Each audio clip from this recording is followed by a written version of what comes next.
नमस्कार। Programme 8 PM में एक बार फिर आपका स्वागत है और मैं हूं दर्शपाल गुप्ता। तो आइए अब नजर डालते हैं आज के समाचारों पे। शिवसेना व सैनिक समाज पार्टी द्वारा जम्मू संभाग का भविष्य को लेकर एक आयोजित चर्चा बैठक में सर्वसम्मति से एक गैर राजनीतिक संयुक्त फ्रंट के गठन का निर्णय लिया गया। इसके साथ ही जम्मू को पृथक राज्य बनाने तथा धारा 371 पर साक्षात्कार अभियान के माध्यम से जनसभाओं को जानने का निर्णय लिया गया। जम्मू प्रेस क्लब में आयोजित इस बैठक में विभिन्न राजनीतिक व सामाजिक संगठनों के सदस्यों व बुद्धिजीवियों ने चर्चा के दौरान जम्मू संभाग के भविष्य पर अपने अपने विचार रखे। बैठक के उपरांत संयुक्त रूप से पत्रकारों को संबोधित करते हुए शिवसेना प्रदेश प्रमुख मनीष साहनी व कर्नल SS पठानिया ने बताया कि जम्मू को पृथक राज्य अथवा जम्मू को स्थायी राजधानी घोषित करने, दरबार मूव प्रक्रिया तत्काल शुरू करने, जम्मू की अर्थव्यवस्था को गति देने, रोजगार को समुचित अवसर बढ़ाने, पर्यटन तथा धार्मिक स्थलों के विकास के साथ श्री माता वैष्णो देवी यात्रा सर्किट बनाने आदि सुझाव दिए गए। सानी ने कहा कि उक्त तमाम सुझावों पर संयुक्त रूप से आवाज बुलंद करने को लेकर एक संयुक्त फ्रंट के गठन का निर्णय लिया गया है। इसके साथ ही जम्मू संभाग को एक पृथक राज्य का दर्जा अथवा स्थायी राजधानी बनाए जाने के सुझावों को लेकर एक जन भावना अभियान के माध्यम से जनता की राय लेने का संयुक्त निर्णय लिया गया है। उन्होंने कहा कि जम्मू संभाग में बढ़ती नशाखोरी, ड्रग्स का सेवन व तस्करी में चिंताजनक बढ़ोतरी व आपराधिक घटनाओं पर अंकुश लगाने के लिए पुलिस प्रशासन को सहयोग करने के साथ जवाबदेही तय करने का दबाव बनाए जाने पर राय व्यक्त की गई। इस बैठक में कर्नल SS पठानिया, जुगल किशोर गुप्ता, संतोष कश्मीरी व अन्य गणमान्य लोग मौजूद थे।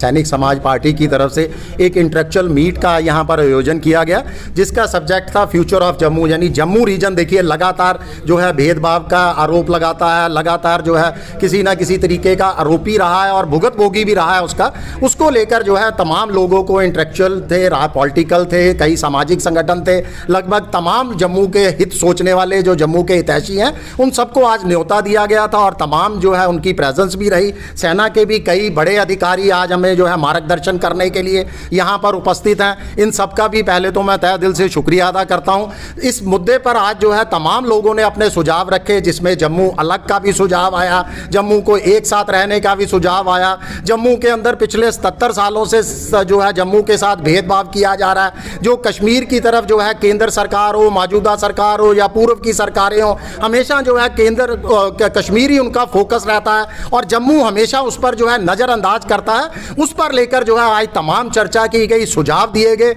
मगर जो सर्वसम्मति से आज जो फैसला लिया गया वो ये था कि हमने एक प्लेटफार्म का, एक फ्रंट का गठन किया है। अभी तक हम तमाम लोग जो है अपने अपने बलबूते पर अलग अलग प्लेटफार्म पर लड़ रहे थे। आज ये सर्वसम्मति से फैसला किया गया है कि एक फ्रंट का गठन किया जाएगा तमाम जम्मू डिवीज़न के मुद्दों को लेकर। देखिए सबसे पहले जम्मू डिवीज़न की आवाज़ बुलंद की जाएगी। कश्मीर भी हमारे साथ है, कोई अलग नहीं है, मगर पहले हम चाहते हैं कि जम्मू जो डिस्क्रिमिनेशन का लगातार शिकार हो रहा उसके मुद्दों को जो है हल किया जाए। अगर कश्मीर ट्रेन जा सकती है तो रजौरी पुंछ की तरफ भी जाए। अगर वहाँ पर जो है पर्यटक स्थलों को वहाँ पर जो है बेहतर किया जा सकता है तो जम्मू के पर्यटक स्थलों की दयनीय स्थिति क्यों है? क्यों दोनों में ज़मीन आसमान का फ़र्क है? यहाँ सुइंसर झील की आप स्थिति जाकर देखिए, यहाँ लेक बन रही है। यहाँ पर देखिए हमारी सबसे पहले तो डिमांड रहेगी हमारी जो मौजूदा असेंबली है, जो सरकार है, उनसे कि जम्मू के हित का वो मौखिक आश्वासन तो दे रहे हैं मगर इस बजट के अंदर साबित भी करें कि वो जम्मू का हित असल में जमीनी स्तर पर भी पूरा करना चाहते हैं। जम्मू के लिए अलग से बजट यहाँ पर जो है वो निर्धारित किया जाए। देखिए उसके बाद जम्मू को जो लेकर जो है अलग राज्य को लेकर भी बहुत जोरदार तरीके से जो है यहाँ पर आवाज़ बुलंद की गई। धारा 371 बिल्कुल देखिए जम्मू कश्मीर के लोगों का हक है। अगर नॉर्थ ईस्ट की तमाम राज्यों को जो है वो सीमावर्ती राज्य होने के कारण धारा 371 के तहत सिर्फ विशेषाधिकार दिया जाता तो जम्मू कश्मीर को इससे जो है महरूम क्यों रखा जा रहा है? देखिए जम्मू के यहाँ पर धारा 370 के तहत जो है विशेषाधिकार दिए जाएं। जहाँ तक जम्मू सेपरेट की बात है, देखिए तमाम लोगों ने सबसे ज़्यादा इसी के ऊपर जो है मुद्दे के ऊपर जोर दिया। हम तमाम लोगों ने एक साथ बैठ के जो है निर्णय लिया है कि इस पर जो है एक जनमत करवाया जाएगा। जनता के अंदर एक सिग्नेचर कैंपेन शुरू की जाएगी, जनता राय दे। देखिए लोकतांत्रिक देश में जनता जनार्दन। दक्षिण कश्मीर में 3880 मीटर ऊंचे पवित्र अमरनाथ गुफा मंदिर की 38 दिवसीय वार्षिक तीर्थ यात्रा 3 जुलाई से शुरू होगी। उपराज्यपाल मनोज सिन्हा की अध्यक्षता में श्री अमरनाथ जी श्राइन बोर्ड की 48वीं बोर्ड बैठक में इसका निर्णय लिया गया। प्रवक्ता ने बताया कि इस साल यात्रा 3 जुलाई को दोनों मार्गों अनंतनाग जिले में पहलगाम ट्रैक और गंदरबल जिले में बालटाल से एक साथ शुरू होगी और रक्षाबंधन के दिन यानी कि 9 अगस्त को इसका समापन होगा। उन्होंने बताया कि बैठक में तीर्थ बोर्ड के सदस्यों ने भाग लिया, जिन्होंने श्रद्धालुओं के लिए सुविधाओं और सेवाओं को और बेहतर बनाने के लिए विभिन्न उपायों और हस्तक्षेपों का प्रस्ताव रखा। प्रवक्ता ने बताया कि अमरनाथ यात्रा के लिए तीर्थयात्रियों की बढ़ती संख्या को देखते हुए बैठक में जम्मू, श्रीनगर और अन्य स्थानों पर केंद्रों पर ठहरने की क्षमता बढ़ाने, KYC के लिए यात्री सुविधा केंद्रों का संचालन, RFID कार्ड जारी करने, नौगाम और कटरा रेलवे स्टेशनों सहित कई स्थानों पर तीर्थयात्रियों का मौके पर पंजीकरण करने के उपायों पर चर्चा की गई। जम्मू कश्मीर और लद्दाख के दोनों केंद्र शासित प्रदेशों में स्वास्थ्य सेवाओं की कमी और डॉक्टरों, पैरामेडिक्स की कमी को लेकर दायर एक जनहित याचिका की सुनवाई के दौरान उच्च न्यायालय की 2 जजों वाली खंडपीठ ने दोनों प्रदेशों की सरकारों से इस मामले में अपना पक्ष अगली सुनवाई के दौरान रखने का निर्देश दिया है।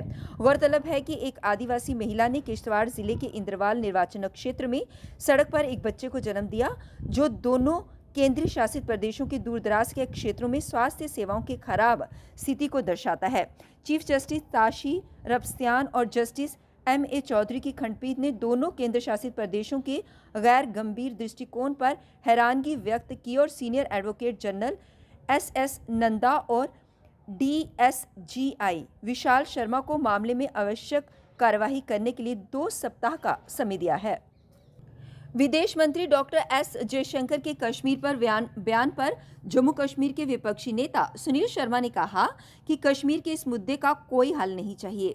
यहां आर्थिक विकास तेजी से हो रहा है। अनुच्छेद 370 हटने के बाद GDP भी बढ़ी है, इसमें कोई शक नहीं है। अगर कुछ हल करना है तो वह POJK यानी कि पाकिस्तानी अधिकृत कश्मीर के बारे में होगा। कश्मीर मुद्दा POJK से संबंधित है। आप इस पर जितने चाहें बहस और चर्चा कर सकते हैं। इस कश्मीर पर आप क्या चर्चा करेंगे? ये भारत का हिस्सा है, हम भारतीय हैं। यहाँ भारतीय संविधान लागू है। जो विदेश मंत्री ने कहा वह सही है। लंदन में विदेश मंत्री के कार्यक्रम के बाहर खालिस्तान प्रदर्शन पर उन्होंने कहा कि कई संगठनों में ऐसे तत्व होते हैं जिनका मकसद भारत को तोड़ना है। खालिस्तानी ताकत भी उनमें से एक है। ऐसे तत्व अपने आप हार जाएंगे। बागवानी विभाग पुंछ ने NRLM समूह के सहयोग से एक जागरूकता कार्यक्रम आयोजित किया। मुख्य बागवानी अधिकारी पुंछ श्री संजीव कुमार ने मीडिया से बातचीत करते हुए बताया कि कार्यक्रम का प्राथमिक उद्देश्य HADP पहल के तहत दक्ष किसान पोर्टल पर पंजीकरण की सुविधा प्रदान करना था। कार्यक्रम के दौरान प्रतिभागियों के बीच प्रमाण पत्रों और पेकन नट के पौधे वितरित किए गए। इसके अतिरिक्त कटाई के बाद की प्रौद्योगिकियों के दायरे के साथ साथ फलों और सब्जियों के मूल्यवर्धन पर जागरूकता प्रदान की गई। CHO पुंछ ने किसानों से HADP योजना का पूरा लाभ उठाने का आग्रह किया। रजिस्टर किया है। फिर तीसरा, हमें किसी ने कोई नर्सरी खोलनी हो अपनी, उसके बारे में कोर्स करवाते हैं, उसमें भी हमने काफ़ी सारी लेडीज़ को रजिस्टर किया है। तीसरा चौथा इसमें ये है कि हम रूट स्टॉक बैंक अपने तैयार करते हैं और रूट स्टॉक बैंक में भी आज हमने इन लेडीज़ को ट्रेनिंग दी है और ये इनको एक सर्टिफिकेट मिलेगा जो डिफरेंट कोर्सेज़ के ऊपर इनको एक सर्टिफिकेट मिल जाएगा ताकि इनको आगे आने वाले टाइम में उसके लिए ज़रूरत आएगी और काम में आएगा। सर, इसका कोई आपका अवेयरनेस कैंप वगैरह गाँव वगैरह लगते हैं? इसका हम जैसे कि आपको मैंने पहले बताया कि हमारा हर मंगलवार को हर पंचायत, हर ब्लॉक की एक पंचायत में एक प्रोग्राम चलता है जिसका नाम है किसान संपर्क अभियान। तो हम हर पंचायत में चलाते हैं मंगलवार को। ये शेड्यूल हमारे पहले ही बन चुका है और हम मंडे को इसको दोबारा रिन्यू करके एक शेड्यूल दोबारा डाल देते हैं। तो मैं ज़्यादा से ज़्यादा आपसे माध्यम से लोगों से यही कहूँगा कि ज़्यादा से ज़्यादा आगे आएँ और इस जो किसान संपर्क अभियान चल रहा है उसमें ज़्यादा से ज़्यादा पार्टिसिपेशन करें और अपने आप को HADP में एनरोल करें और मैक्सिमम ज़्यादा से ज़्यादा एप्लीकेशनें डाउनलोड करें। और दक्ष पोर्टल जो हमारा जो एक एजुकेशनल सर्टिफिकेट जनरेट होता है वहाँ से ज़्यादा कोर्स करें। और ये मैं आपके माध्यम से यही बताना चाहता हूँ कि जो हमारा यूथ अनएम्प्लॉयड है, इसको कोर्स को करके वो अपने आप को कहीं ना कहीं एडजस्ट कर सकता है। हमारे भी जहाँ हार्टिकल्चर की काफ़ी सारी पोस्टें निकलती हैं, कई बार ज़रूरत पड़ती है कि आपने कौन सा कोर्स किया हुआ है। तो मैं आपके माध्यम से यही कहना चाहता हूँ कि ज़्यादा से ज़्यादा स्टूडेंट, ज़्यादा से ज़्यादा फार्मर इसके आगे आएँ और इस स्कीम का HADP का फ़ायदा लें और मैक्सिमम इसमें ये 5 साल के लिए स्कीम चलेगी और मैक्सिमम इसमें एप्लीकेशन अपलोड करें। ड्रग तस्करों और तस्करी के खिलाफ अपने अथक प्रयासों के तहत उधमपुर पुलिस ने कुर्की अभियान को अंजाम दिया, जिसके परिणाम स्वरूप पंजीकरण संख्या JK14K3532 वाली मारुति ब्रेजा को फ्रीज कर जब्त कर लिया गया। उसकी कीमत लगभग 12 लाख बताई जा रही है। वाहन कुख्यात ड्रग तस्कर अनिल कुमार पुत्र मूलराज शर्मा निवासी जिब फंटियाल जिला उधमपुर का है। उसके खिलाफ मामला दर्ज कर लिया गया है और इसके तहत वो जेल अम्फला जम्मू में इस समय बंद है। जम्मू कश्मीर के अनंतनाग जिले में बुधवार को भीषण आग लगी। आग लगने की वजह से पूरे इलाके में अफरा तफरी मच गई। हालांकि फिलहाल किसी के हताहत होने की कोई सूचना नहीं है। दरअसल एक अधिकारी ने जानकारी देते हुए बताया कि बुधवार रात अनंतनाग जिले के गाजी नाग कादीपोरा इलाके में आवासीय क्षेत्र में भीषण आग लग गई।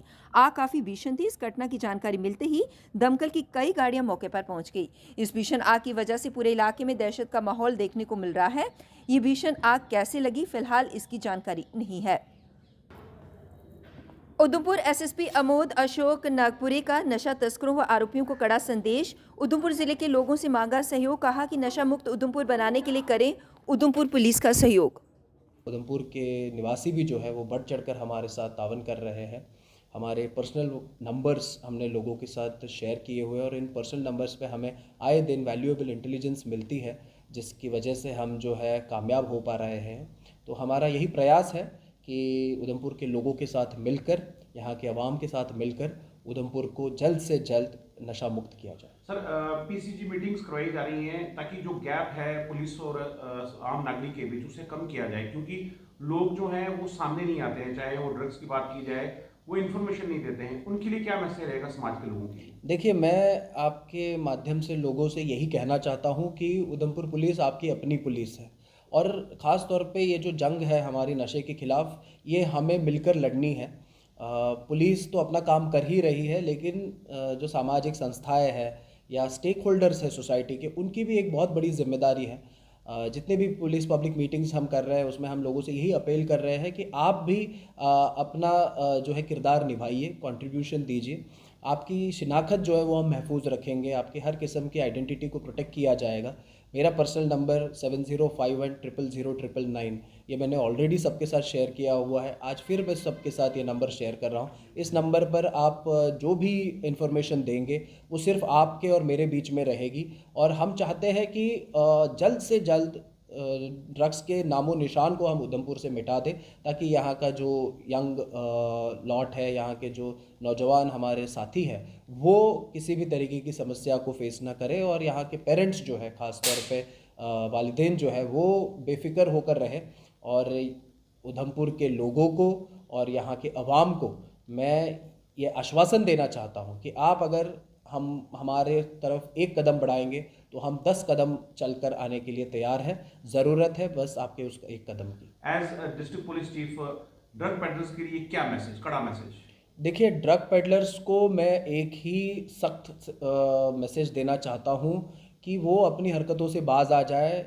ड्रग पेडलिंग से किसी का भला नहीं होने वाला है। वो आपको चंद रुपए का मुनाफा करा सकती है, लेकिन ज़िंदगी आपकी वो बर्बाद कर सकती है। आप लोगों के घर उजाड़ रहे हैं, आप लोगों के बच्चों को जहर दे रहे हैं और इसके लिए आपको कोई माफ़ नहीं करेगा।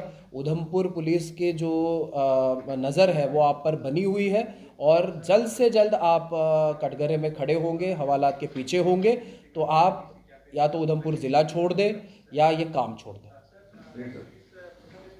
कल 8 बजे फिर आपसे भेंट होगी, तब तक इजाजत दीजिए। नमस्कार।